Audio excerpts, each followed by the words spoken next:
Kalau setakat nak hilangkan sakit sendi atau gout tu dalam 2 minggu je korang dah nampak kesan.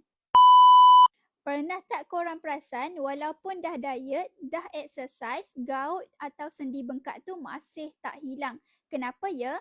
Tu sebabnya kebanyakan cara untuk rawat gout ni cuma sifat sementara, dia hanya legakan sakit sendi tapi tak selesaikan masalah asid urik yang jadi punca.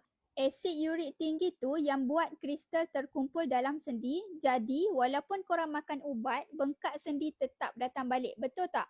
Sebab tu, pentingnya kawal asid urik dalam badan. Kalau asid urik tinggi, dia akan bentuk kristal dalam sendi dan akhirnya menyebabkan gout. Biasanya, rawatan yang ada hanya kurangkan simptom sementara tapi tak sembuhkan root cause, iaitu asid urik tu sendiri. Bila korang stop ubat, gout datang balik. Tapi dengan kapsul tapak baru, kita pecahkan kristal asid urik dalam sendi, turunkan asid urik dalam darah dan ringankan sendi secara semula jadi. Kapsul tapak baru mengandungi kulit kayu retak dan herba semula jadi lain yang dah lama digunakan untuk pulihkan sendi dan kurangkan radang.